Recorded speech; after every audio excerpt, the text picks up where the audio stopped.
Loin d'Abidjan et de ses folklores, les producteurs de cacao ivoiriens sont parfois laissés à eux-mêmes. Ils sont plus de 50% à vivre en dessous du seuil de pauvreté.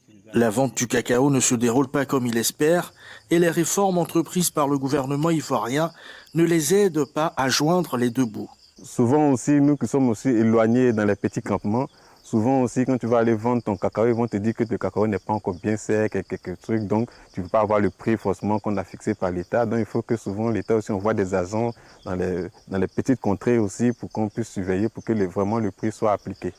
Pour régler ce problème, le gouvernement ivoirien a décidé de subventionner les producteurs à un prix fixe plancher de 1000 francs CFA. Malgré cette allocation, les producteurs n'arrivent toujours pas à bien vendre leur cacao. L'augmentation de 50% vient donc comme une bouchée d'oxygène. C'est un niveau de prix jamais réalisé dans l'histoire de la filière cacao en Côte d'Ivoire. C'est aussi la première fois que le prix de la campagne intermédiaire est supérieur à celui de la campagne principale. Cette nouvelle augmentation est surtout due à la hausse du prix du cacao sur le marché de Londres et de New York.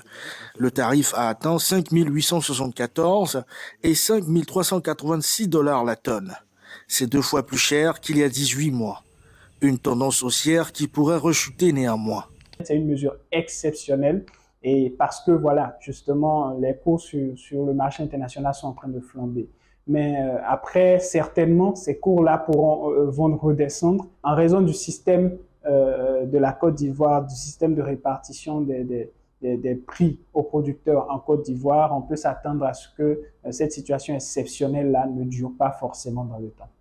En Côte d'Ivoire, le prix au kilogramme du cacao fait souvent l'objet de polémiques en raison de sa dépendance aux marchés mondiaux.